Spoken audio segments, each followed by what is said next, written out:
जय हिंद साथियों, मैं रजनीश एक बार फिर से आपका स्वागत करता हूं आपके अपने YouTube चैनल ज्ञानदायिनी एजुकेशनल ट्रस्ट में। जैसा कि हम लोग करंट अफेयर की क्लास लेके चल रहे हैं, तो आज के सेशन में जो हमने करंट अफेयर लिया है वो देखते हैं, आइए किस प्रकार से है। ठीक है, क्लास कौन सी है हमारी? तो करंट अफेयर की क्लास है। ठीक है, करंट अफेयर्स की क्लास है।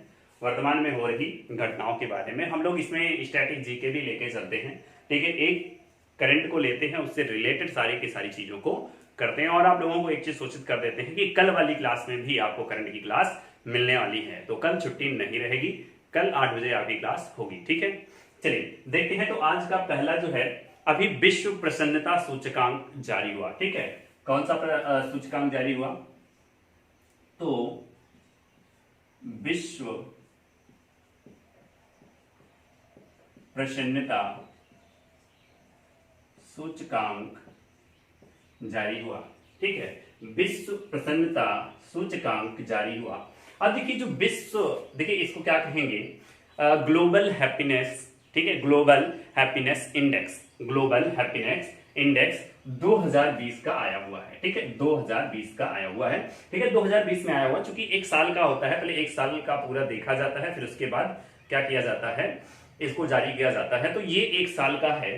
तो एक साल का अगर ये है, तो इसमें हम लोग देखते हैं कि ये बताइए, सबसे पहले मैं बात करता हूं कि कौन सा है। ठीक है, ये कौन सा सूचकांक है? तो ये 7वां। ठीक है, ये 7वां विश्व प्रसन्नता सूचकांक जारी हुआ है। अब की बार ये 7वीं बार जारी हुआ है। ठीक है, अब देखते हैं यहां पे हमारा नेक्स्ट क्या है कि फर्स्ट वाला कब जारी हुआ भाई? अगर ये 7वां है तो फर्स्ट वाला कब जारी हुआ था? ठीक है, तो फर्स्ट वाला जारी हुआ था 2013 में। ठीक है, फर्स्ट वाला कब जारी हुआ था? तो फर्स्ट वाला 2013 में। तो अब की बार कितने देशों पर यह सर्वे किया गया? तो यह सर्वे जो है कितने देशों पर किया गया? तो 156 देशों पर किया गया। ठीक है, कितने देशों पर किया गया? तो 156 देशों पर। अब यार इसमें शामिल नहीं 156 कंट्रीज। ठीक है, इसमें कितने शामिल नहीं? तो 156 कंट्रीज शामिल नहीं। और 156 में अपने भारत का स्थान कौन सा रहा? भारत का स्थान कौन सा रहा? जल्दी से कमेंट करके बताइए कि भारत का स्थान कौन सा रहा। तो भारत का जो स्थान रहा आपकी बार 144वां। ठीक है, कौन सा रहा? तो 144वां 144वां स्थान रहा। इसके पहले यानी कि बीते हुए 2019 में जो भारत का स्थान था वो कितना था? तो 140 था। 140 था। अब की बार भारत 4 अंक ऊपर चला गया है। ठीक है, अब की बार भारत 4 अंक ऊपर चला गया है। और अगर बात करें फर्स्ट नंबर पे कौन है, तो आपको याद आ गया होगा कि फर्स्ट नंबर पे कौन है? तो फर्स्ट नंबर पे हमेशा रहता है फिनलैंड। ठीक है, जहां पे जितनी कम जनसंख्या रहेगी वो उतना ही देश क्या रहेगा? प्रसन्न रहेगा। अब देखिए, ऐसा नहीं है कि जैसा मैंने बोला जहां पे जितनी जनसंख्या कम रहेगी, 6 पॉइंट को देखा जाता है और 6 पॉइंट को देखकर क्या किया जाता है? इस सूचकांक को जारी किया जाता है। ठीक है, इस सूचकांक को क्या किया जाता है? जारी किया जाता है। अगर आप बात करें लास्ट, ठीक है, अगर बात करें लास्ट, तो लास्ट पे कौन रहा? तो लास्ट पे है अफगानिस्तान। ठीक है, तो लास्ट पे कौन है? तो लास्ट पे है आपका अफगानिस्तान। ठीक है, अब हमारे 2 दुष्ट पड़ोसी देशों के बारे में देख लेते हैं। ठीक है, कौन कौन से? एक चीन और एक पाकिस्तान। ये दोनों अपने आप में क्या हैं? बड़े ही बेकार देश हैं, जो कि हमेशा भारत से क्या लिया करते हैं? पंगा लिया करते हैं। और लास्ट में क्या होता है? हार के अपने आप पीछे चले जाते हैं। क्योंकि हमारा जो पाकिस्तान है वो बदतमीज तो है ही, लेकिन इंडिया क्या करते हैं? किसी से कम नहीं है। इंडिया इन सभी को क्या करता है? हमेशा मुंह का खिला देता है। ठीक है, और पाकिस्तान अपने बाप से लड़ेगा तो होगा क्या? चलिए फिलहाल वो सब बातें छोड़ते हैं। तो पाकिस्तान का जो स्थान रहा, तो पाकिस्तान का रहा 66वां स्थान रहा। और चाइना का जो स्थान रहा वो 94वां स्थान रहा। ठीक है, चीन कितने स्थान पे रहा, तो चीन 94 नंबर पर रहा और पाकिस्तान 66 नंबर पे रहा। ये भारत से क्या है, भारत से ज्यादा प्रसन्न देश हैं। ठीक है, ये दोनों भारत से ज्यादा प्रसन्न देश हैं। आइए देखते हैं कि कौन से, देखिए ये पेपर में पूछा जाता है कि कौन कौन से रीजन को लिया जाता है और उन रीजन पे के आधार पे किया जाता है। तो कौन कौन से रीजन हैं उनको देखते हैं। तो पहला, ठीक है, विश्व सूचकांक जो है इसका जो पहला फैक्टर क्या देखता है, ये हेल्थ। ठीक है, वहां के लोग कितने स्वस्थ हैं, वहां के लोग कितने स्वस्थ हैं, सबसे पहले इस बात को देखता है। दूसरी बात क्या देखता है, पर कैपिटा इनकम। ठीक है, पर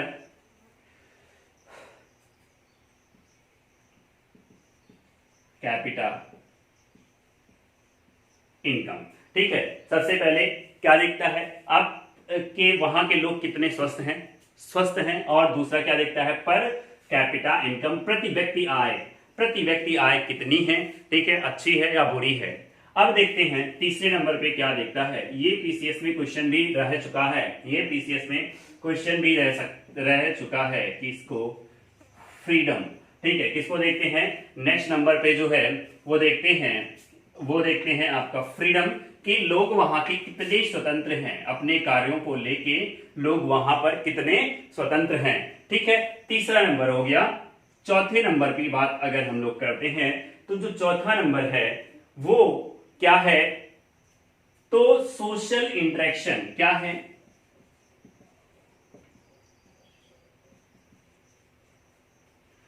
सोशल इंटरेक्शन क्या है, तो सोशल इंटरेक्शन है।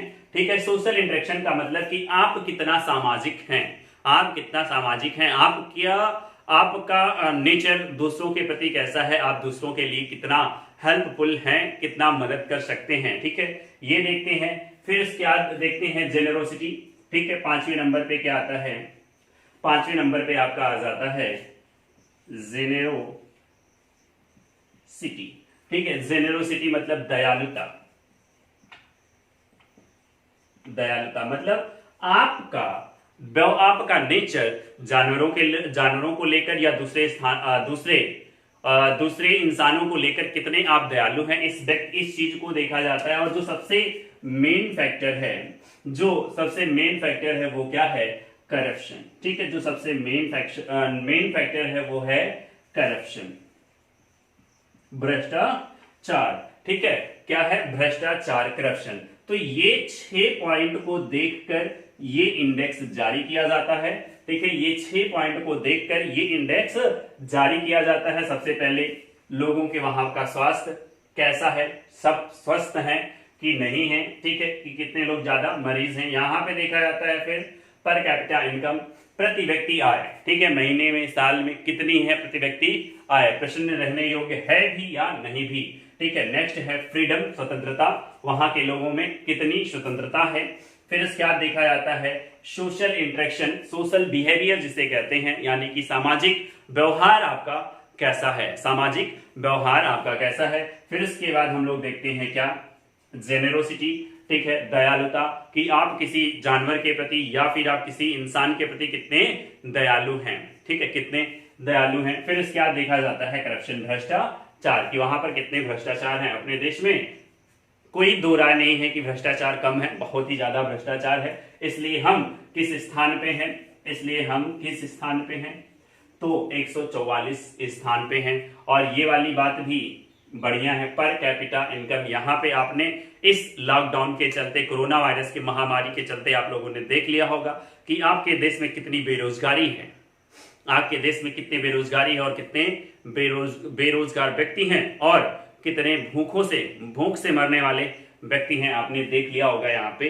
ठीक है, तो ये इतने फैक्टर आपको मायने रखते हैं किसके लिए, विश्व प्रसन्नता सूचकांक। अब देखिए बात आती है कि विश्व प्रसन्नता सूचकांक जारी कौन करता है, तो एक कंपनी है।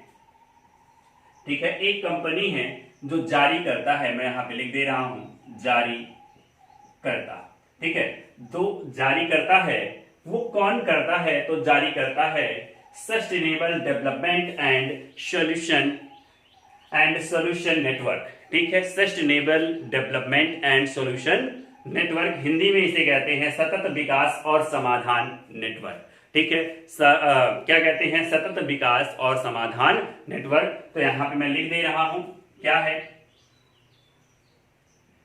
सस्टेनेबल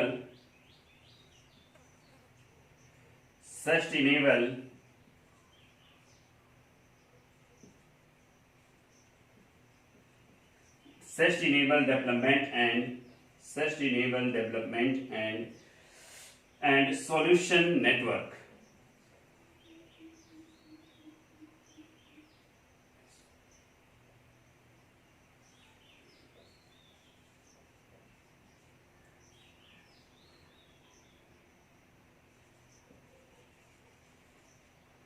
क्या है हिंदी में, सतत विकास और समाधान नेटवर्क, ठीक है, सतत विकास और समाधान नेटवर्क। ये रहा आपका जारीकर्ता, ठीक है। ये एक संस्था है, सतत विकास और समाधान नेटवर्क एक संस्था है। इस संस्था के द्वारा जारी किया जाता है विश्व प्रसन्नता सूचकांक, ग्लोबल हैप्पीनेस इंडेक्स, ठीक है, ग्लोबल हैप्पीनेस इंडेक्स। और जितने भी इंडेक्स होते हैं सभी के सभी काफी इंपॉर्टेंट होते हैं। तो भारत कौन से स्थान पे रहा, तो भारत 144वें स्थान पर रहा। पिछले वर्ष कितने पे रहा, तो पिछले वर्ष 140 पे रहा था। फर्स्ट पे कौन है, फिनलैंड। लास्ट पे कौन है, अफगानिस्तान। चीन का स्थान है 94 और पाकिस्तान का स्थान है 66, ठीक है, पाकिस्तान का स्थान है 66। और ये 6 बिंदुओं पर ध्यान रख के ये जारी किया जाता है, ठीक है। कितने देशों में ये सर्वे हुआ, तो अब की बार 156 देशों में सर्वे हुआ। कौन से नंबर का है ये, तो अब की बार 7वां विश्व प्रसन्नता सूचकांक आया हुआ है। पहला कब आया था, तो पहला 2013 में आया था, ठीक है। पहला कब आया था, तो पहला 2013 में आया था। अब इसकी बात करते हैं कि इसका हेडक्वार्टर कहाँ है, ठीक है, इसका हेडक्वार्टर कहाँ है, तो इसका हेडक्वार्टर है न्यूयॉर्क, ठीक है। कहाँ है न्यूयॉर्क, तो आप कहेंगे यूएसए में है, ठीक है। न्यूयॉर्क कहाँ है, यूएसए में है। अब बात दूसरा कर लेते हैं, इसके अध्यक्ष कौन है, तो इसके अध्यक्ष हैं जेफरी सच, ठीक है, इसके अध्यक्ष हैं जेफरी सच। इसके अध्यक्ष कौन है, जेफरी सच। अब देखिए ये कब जारी किया गया, तो ये जारी किया गया आपका 22 मार्च को, ठीक है। ये जारी किया गया आपका 22 मार्च को। कब जारी किया गया, तो 22 मार्च को जारी किया गया, ठीक है, 22 मार्च को जारी किया गया। और जब 22 मार्च को जारी किया गया तो 22 मार्च को एक दिवस भी मनाया जाता है। कौन सा दिवस, 22 मार्च को मनाया जाता है विश्व प्रसन्नता दिवस, ठीक है। 22 मार्च को मनाया जाता है विश्व प्रसन्नता दिवस। अब देखिए जो 22 मार्च को मनाया गया विश्व प्रसन्नता दिवस, इसकी थीम क्या थी, इसका विषय क्या था, तो यहां पे मैं लिख दे रहा हूं, ठीक है। चलिए मैं इसका थीम यहां पे लिख दे रहा हूं, तो इसकी थीम क्या थी, तो इसकी थीम थी हैप्पीनेस फॉर ऑल टुगेदर,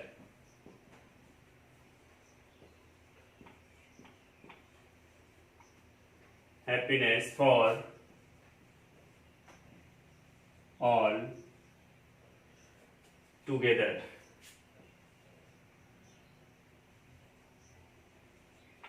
ठीक है। तो इसकी थीम क्या थी, हैप्पीनेस फॉर ऑल टुगेदर। चलिए आप इसके शॉट ले लीजिए जल्दी से।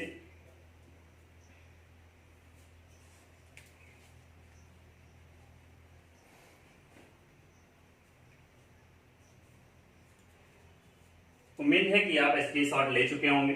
चलिए आगे हम लोग देखते हैं नेक्स्ट क्वेश्चन हमारा क्या बन सकता है।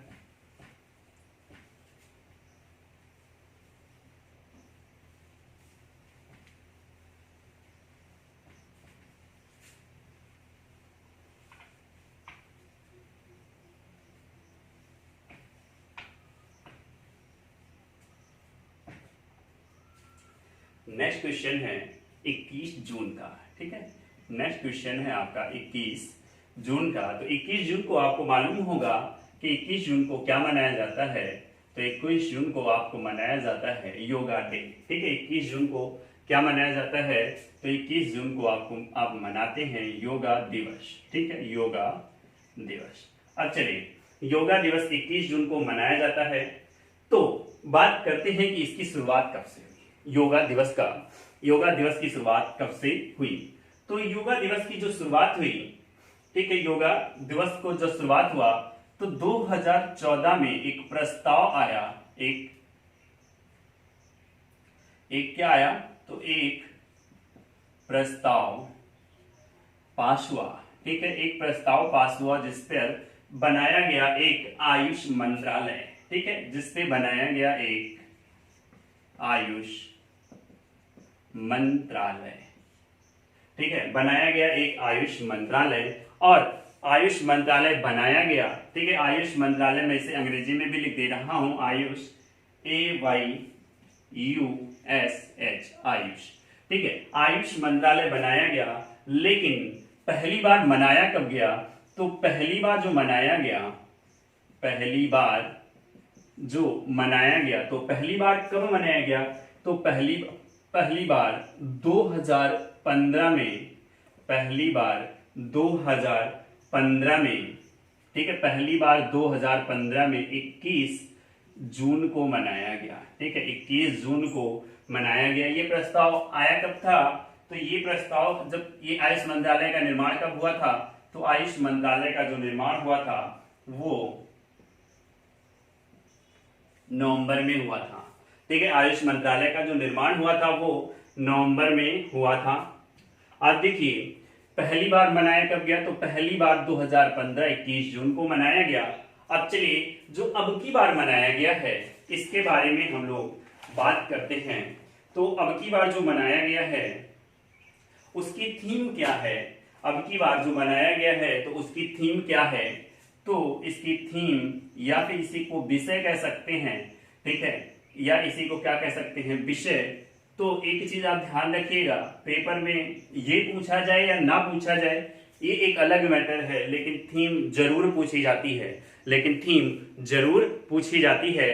तो देखिए, इसका थीम क्या था, yoga at home and yoga with family, ठीक है, yoga at home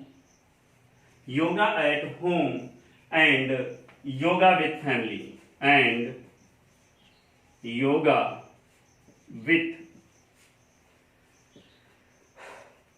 with family,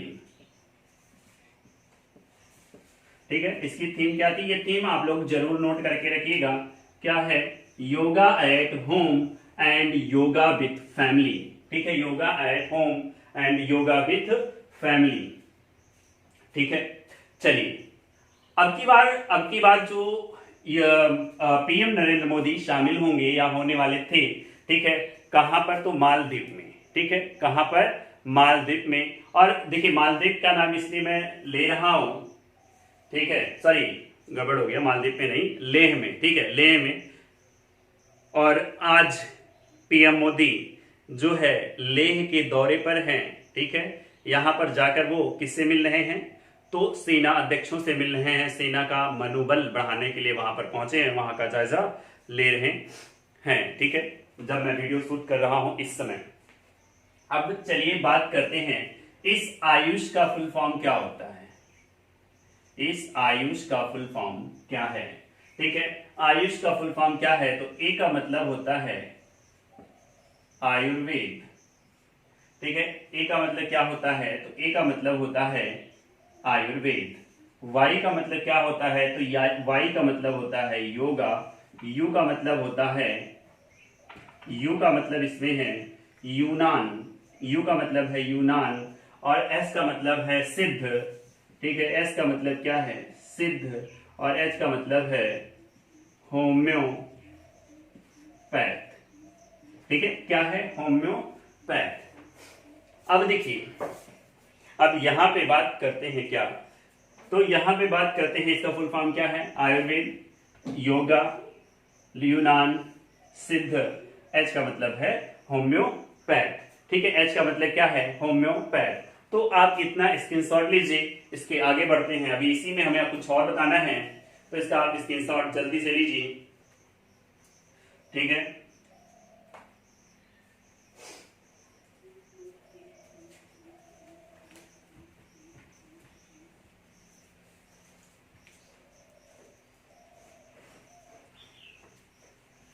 चलिए आगे बढ़ते हैं, थोड़ा सा आगे बढ़ते हैं, थोड़ा सा आगे बढ़ते हैं। तो अभी हम लोगों ने क्या पढ़ा, आयुष मंत्रालय, ठीक है, आयुष मंत्रालय। अब देखिए जो आयुष मंत्रालय हम लोगों ने पढ़ा, ये हमारे क्या करता है, तो ये हमारे योगा कार्यक्रम का संचालन करता है, ठीक है, योगा कार्यक्रम का क्या करता है, तो ये योगा कार्यक्रम का संचालन करता है। अब बात करते हैं योग आयुष मंत्रालय, आयुष मंत्रालय किसके हाथ में है, आयुष मंत्रालय किसके हाथ में है, तो आप कहेंगे कि जो सर आयुष मंत्रालय है श्रीपद यशोस नाइक, ठीक है, किसके हाथ में है, तो श्रीपद यशोस नाइक के हाथ में है, यानी कि ये आयुष मंत्री हैं, क्या है, यानी कि ये आयुष मंत्री हैं। अब की बार एक क्या कराया गया था, एक प्रतियोगिता कराई गई थी, कॉन्टेस्ट कराया गया था, जिसका नाम था, ठीक है, एक वीडियो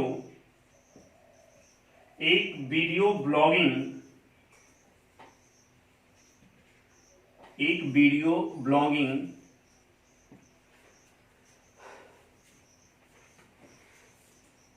कॉन्टेस्ट कराया गया था, ठीक है, एक वीडियो ब्लॉगिंग कॉन्टेस्ट कराया गया था, जिसके द्वारा क्या कहा गया था कि आप एक वीडियो बनाएंगे, कितने मिनट की, मिनिमम 3 मिनट की वीडियो, ठीक है, मिनिमम आप 3 मिनट की क्या बनाएंगे, तो मिनिमम आप 3 मिनट की क्या बनाएंगे, वीडियो बनाएंगे। और ये किससे संबंधित होगा, तो योगा, ठीक है, योगा से संबंधित वीडियो बनाकर आप आयुष मंत्रालय को टैग करेंगे, ठीक है, आप आयुष मंत्रालय को क्या करेंगे, टैग करेंगे। अब चाहे आप इंस्टाग्राम से टैग करिए, चाहे आप फेसबुक से टैग करिए, आप यूट्यूब से, आप कहीं पे भी इसे अपलोड करके अपना वीडियो बना के टैग करते, ठीक है। तो क्या होता, अच्छा ये वीडियो ब्लॉगिंग कॉन्टेस्ट का नाम क्या था, तो वीडियो ब्लॉगिंग कंटेस्ट का नाम था माई लाइफ माई योगा, ठीक है, क्या था, माई लाइफ माई योगा, ठीक है, माई लाइफ माई योगा। इसे हम हिंदी में कह सकते हैं क्या, मेरा जीवन मेरा जीवन मेरा जीवन मेरा जीवन मेरा योगा, ठीक है। इसे हिंदी में हम क्या कह सकते हैं, तो इसे हिंदी में कह सकते हैं मेरा जीवन मेरा योगा, मेरा जीवन मेरा योगा कह सकते हैं, ठीक है। इसे हिंदी में हम लोग क्या कह सकते हैं, मेरा जीवन मेरा योगा। तो ये वीडियो ब्लॉगिंग कॉन्टेस्ट का नाम क्या था, तो माई लाइफ माई योगा। अब देखिए इसमें क्या होता कि इसमें जो वीडियो जिसकी सबसे अच्छी लगती है आयुष मंत्रालय का, उसे इनाम दिया जाता, ठीक है, उसे इनाम दिया जाता। तो जो फर्स्ट प्राइज थी, ठीक है, जो फर्स्ट प्राइज थी वो कितने लाख की थी, तो वो 1 लाख रुपए की थी, ठीक है, 1 लाख रुपए। जो सेकंड प्राइज पे आता उसे 50,000 रुपए, और जो थर्ड पे आता उसे कितना रुपए दिया जाएगा, 25,000 रुपए, ठीक है। ये 3 विजेता थे, और बाकी को क्या किया जाता, प्रोत्साहन दिया जाता, ठीक है, कुछ ना कुछ इनाम दिया जाता। लेकिन ये 3 की प्राइस थी, लेकिन ये भारतीयों के लिए थी, विदेशियों के लिए नहीं थी। लेकिन ये कांस्टेंट भारतीय और विदेशी दोनों के लिए था, सिर्फ ये भारतीयों के लिए प्राइस राशि थी, और जो विदेशियों के लिए थी वो आप कमेंट में करके बताइएगा, पता करके कि विदेशियों के लिए कितनी राशि सेंशन की गई थी इनाम के लिए, ठीक है। तो आप ये वाला भी क्वेश्चन क्या करिए, स्क्रीनशॉट लीजिए। हम नेक्स्ट क्वेश्चन पे बढ़ते हैं।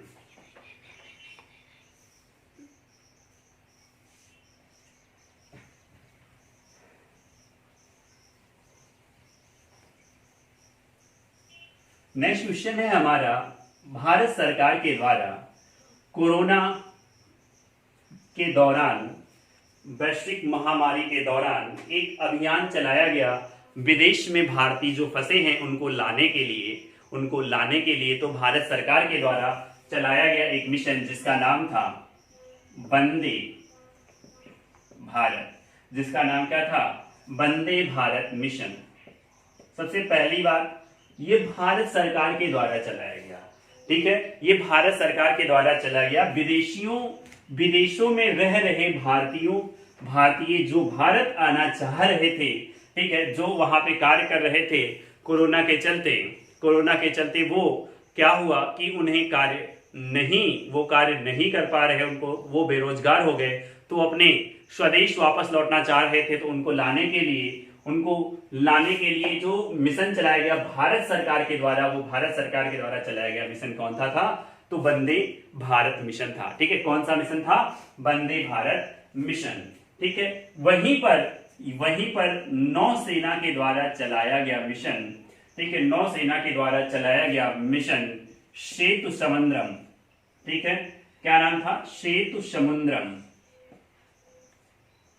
ये किसका मिशन है? ये नौसेना का है। वंदे भारत किसका है? तो वंदे भारत है आपका भारत सरकार। ठीक है, भारत सरकार। तो ये वंदे भारत जो है भारत सरकार के द्वारा चलाया गया मिशन है, और नौसेना जो है सेतु समुद्रम के द्वारा चलाया गया मिशन है। किसके द्वारा चलाया गया मिशन है? तो सेतु समुद्रम के द्वारा चलाया गया मिशन है। अब यहां पर आप देखिए, जो ये मालदीव में, ठीक है, विशेषकर जो देश से लाया गया वो कहां से? मालदीव। ठीक है, कहां से? तो मालदीव में फंसे भारतीयों को वापस लाने के लिए नौसेना ने चलाया था, और इसमें शामिल किया था INS। ठीक है, इसमें दो इन्होंने INS मगर, ठीक है, INS मगर और INS जलस। ठीक है, INS मगर और INS जलस। अब इनकी जो क्षमता है वो कितने की है? तो 1000 लोगों को बैठाने की क्षमता है इस किसकी? जलपोत की। ठीक है, ठीक है, ये जो है INS मगर और INS जलस्व की जो क्षमता है वो कितने की है? तो वो 1000 की है। लेकिन 1000 लोगों को बैठाकर नहीं लाया गया। कितने लोगों को बैठाकर लाया गया था? 700-750 लोगों को बैठाकर लाया गया था। पूरा बकायदा सोशल डिस्टेंसिंग का क्या करके ध्यान में रख के लेके आया गया था, ताकि जो कोरोना है वो हमारे नौसेना में ना फैले। यहीं पे एक चीज मैं आपको बता देना चाहता हूं, तो जो जलस्व है उसे भारत ने कहां से लिया था? तो जो जलस्व है उसे भारत ने USA से लिया था। लेकिन मगर का अगर बात करें तो मगर भारत का ही है, इसे भारत में ही निर्माण किया गया था। ठीक है, इसे भारत में ही निर्माण किया गया था। और यहीं पे मैंने क्या बताया, यहाँ पे मैंने अभी नाम लिया था विशेषकर किसका? किसका लिया गया था? तो मालदीव का लिया गया था। ठीक है, ये एक कोरल द्वीप है। मालदीव जो है ये एक कोरल द्वीप है। ठीक है, ये एक कोरल द्वीप है, मूंगा द्वीप है। ठीक है, ये मूंगा द्वीप है। कैसे बनता है? जब इसे ज्योग्राफी पढ़ाएंगे तो वहां पर बताएंगे। ठीक है, अब देखिए जो मालदीव है यहाँ का विदेशियों को दिए जाने वाला, ठीक है, यहाँ का विदेशियों को दिया जाने वाला सबसे बड़ा पुरस्कार, ठीक है, जो सबसे बड़ा पुरस्कार है वो पिछले वर्ष, ठीक है, वो पिछले वर्ष किसे मिला था? अपने PM को मिला था। अपने PM का नाम तो आपको मालूम ही है। ठीक है, अपने PM का नाम तो आपको मालूम ही है। तो चलिए यहां से मैं आपको एक असाइनमेंट देता हूं कि मालदीव का विदेशियों को दिया जाने वाला सबसे बड़ा पुरस्कार कौन सा है। ठीक है, सबसे बड़ा पुरस्कार कौन सा है? सबसे पहले कमेंट करिए आप जो प्रेजेंट टाइम में इसे देख रहे हैं। ठीक है, और आप लोगों से मेरी एक रिक्वेस्ट है, आप लोग बहुत प्यार देते हैं उसके लिए धन्यवाद, लेकिन आप लोग और भी शेयर करा करिए और भी लाइक करा करिए। ठीक है, एक बार लाइक करिए, फिर डिसलाइक करिए, फिर लाइक करिए, बार बार लाइक करिए। ठीक है, और क्या करिए, बार बार वीडियो को देखा करिए और अपने अधिक से अधिक दोस्तों तक भेजिए ताकि मुझे और भी प्रसन्नता मिले। ठीक है, और भी कंटेंट को मैं इकट्ठा करने की कोशिश करूं और आपको पर डे में पढ़ाऊं। ठीक है, तो आप लोग थोड़ा सा मेरे ऊपर उपकार करा करिए, क्या करा करिए कि वीडियो को शेयर करा करिए, लाइक करा करिए। अगर चैनल पे नए हैं तो सब्सक्राइब तो पक्का कर लिया करिए और बेल वाली आइकन भी दबा लिया करिए ताकि आपको मेरे द्वारा दी गई ये इंफॉर्मेशन जो मैं कई मैगजीनों से इकट्ठा करके आप लोगों के लिए लेके आता हूं वो आप लोगों को आसानी से मिल सके। ठीक है, आप लोगों को फ्री ऑफ कॉस्ट। आप इसी करंट अफेयर को पढ़ने के लिए और भी हर जगह जाके क्या करते हैं, खरीदते हैं, तो मैं यहाँ पे आपको फ्री ऑफ कॉस्ट पढ़ाने की कोशिश कर रहा हूं, अपना एक अच्छा कंटेंट देने की कोशिश कर रहा हूं। ठीक है, चलिए आगे देखते हैं, इसके आगे देखते हैं। तो हमने क्या बताया भाई, हमने क्या बताया कि जो विदेशियों को दिया जाने वाला मालदीव का सबसे बड़ा पुरस्कार है पिछले वर्ष यानी कि 2019 में पीएम मोदी को मिला था। अब देखिए, भारत सरकार द्वारा वंदे भारत मिशन, नौसेना द्वारा सेतु समुद्रम, ठीक है, 2 आईएनएस मगर और आईएनएस जलस। आईएनएस जलस जो है यूएसए से लिया गया है, आईएनएस मगर को भारत में ही बनाया गया है। ठीक है, चलिए अब अगर बात कर ले थल सेना का, थल सेना द्वारा भी इस सत्र एक मिशन चलाया गया फरवरी लास्ट और मार्च फर्स्ट वीक में लगभग चलाया गया। ठीक है, ये इसके लिए नहीं चलाया गया था, ये इसके लिए नहीं चलाया गया था, कहीं से लाने के लिए उनका दूसरा मिशन था, क्या था, थल सेना द्वारा चलाया गया। क्या चलाया गया, ऑपरेशन नमस्ते। ठीक है, क्या चलाया गया, ऑपरेशन नमस्ते। ठीक है, क्या चलाया गया, तो ऑपरेशन नमस्ते थल सेना के द्वारा चलाया गया। अब इसमें कहीं विदेशियों से विदेशी भारतीयों को बाहर से लाने के लिए नहीं चलाया गया, ये बल्कि चलाया गया कि क्या करने के लिए,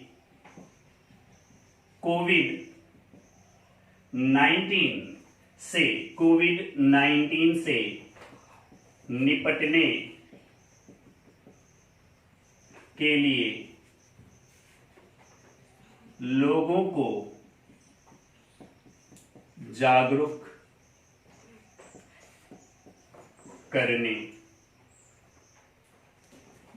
करना। ठीक है, इसका मेन उद्देश्य क्या था, कोविड-19 से निपटने के लिए लोगों को जागरूक करना। ठीक है, अगर आपको मालूम ना हो कि कोरोना ये जो वायरस है इसका नाम कोविड-19 क्यों पड़ा, तो आप जाइए हमारे प्लेलिस्ट में और करंट इवेंट में जाइए, हमारे प्लेलिस्ट में और करंट इवेंट में जाकर देखिए, रंजीत सर द्वारा आपको कोविड के बारे में पूरा का पूरा बताया गया है। ठीक है, आपको कोविड के बारे में पूरा का पूरा बताया गया है, तो आप इस वाली बात को ध्यान में रखिए और जाइए देखिए। और रंजीत सर जो कि अपने आप में एक महान व्यक्तित्व हैं और इन्होंने लगभग 500 सिलेक्शन दिए हैं, तो आप लोग उन्हें फॉलो करिए और अपना भी सिलेक्शन सुनिश्चित करिए। और वो खुद सिलेक्टेड है। ठीक है, 1 पेपर 2 पेपर 3 पेपर में नहीं, 5-6 पेपरों में वो खुद सिलेक्टेड हैं और इस समय वो कार्यरत हैं श्रावस्ती में। ठीक है, चलिए आगे हम लोग देखते हैं। तो आगे का हमारा जो नेक्स्ट करंट है, ये आप लोग इसकी शॉर्ट लीजिए, हम देखते हैं नेक्स्ट करंट के बारे में।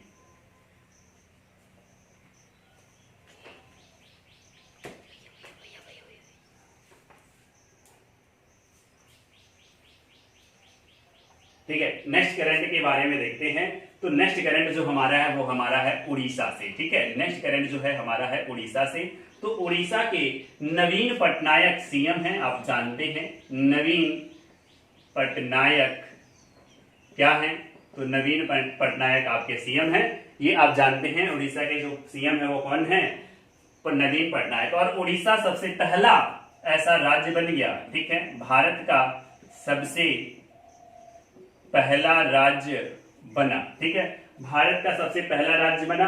क्या करने के लिए, क्या करने के लिए, क्या करने के लिए भाई, तो आप कहेंगे सर पहला राज्य बना, राज्य गान, अपना खुद का राज्य गान घोषित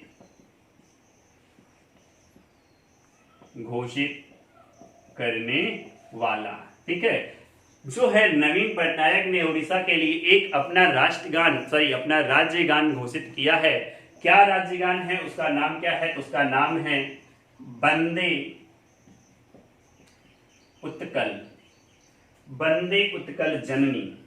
ठीक है, वंदे उत्कल जननी। ये जो वंदे उत्कल जननी है ये अब उड़ीसा का राज्य गान है। ठीक है, ये अब उड़ीसा का राज्य गान है। और यहां पे एक चीज और आप देख लीजिए कि जो ये इसे लिखा है, ठीक है, वंदे उत्कल जननी जो लिखा है, किसने लिखा है?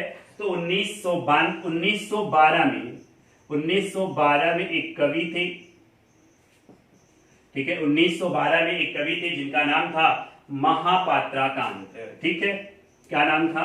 महापात्राकांत। ठीक है, क्या नाम था? महापात्राकांत था। ठीक है, लिखा था 1912 में। ठीक है, एक कवि थे महापात्राकांत। ये समय समय पर लोगों को प्रोत्साहित करने के लिए, उत्साह बनाने के लिए गाया जाता था। लेकिन अब वर्तमान में कोविड-19 के दौर में नवीन पटनायक ने क्या किया? नवीन पटनायक ने इसे अपने राज्य का राज्य गान घोषित कर लिया। ठीक है, राज्य गान घोषित कर लिया। क्या घोषित कर लिया? तो राज्य गान घोषित कर लिया। ठीक है, अब आगे चलते हैं और ये भारत का पहला राज्य बन चुका है। ठीक है, आगे चलते हैं, किसके बारे में जानते हैं? नवीन पटनायक ने एक बहुत ही अच्छा काम किया है। क्या किया है कि 54 लाख रुपए। ठीक है, अब 54 लाख रुपए, आप जानते हैं कि जब से ये कोरोना स्टार्ट हुआ, ठीक है, जब से ये कोरोना स्टार्ट हुआ तब से लॉकडाउन हो गया। और लॉकडाउन होने के कारण जो जानवर होते हैं इधर उधर जो घूमते हैं, जैसे बंदर हो गए, पक्षी हो गए, गाय, कुत्ता, ये सभी जो घूमना करते हैं इधर उधर, उनको खाना नहीं मिल रहा था। तो इन्होंने 54 लाख रुपए, ठीक है, इन्होंने 54 लाख रुपए का भोजन पैकेज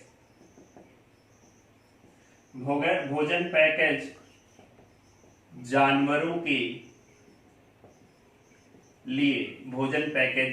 के लिए, ठीक है, घोषित किया है। इसके लिए इन्हें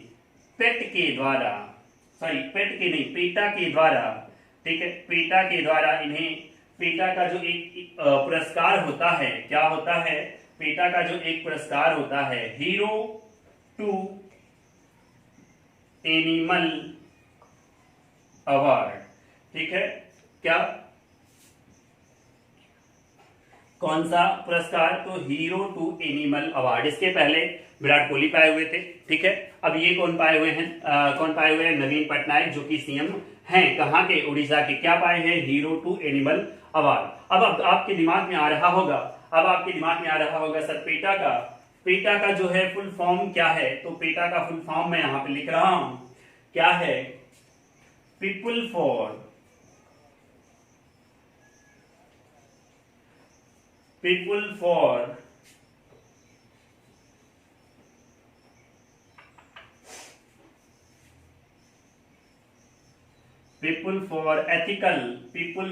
ethical treatment of animal। people for ethical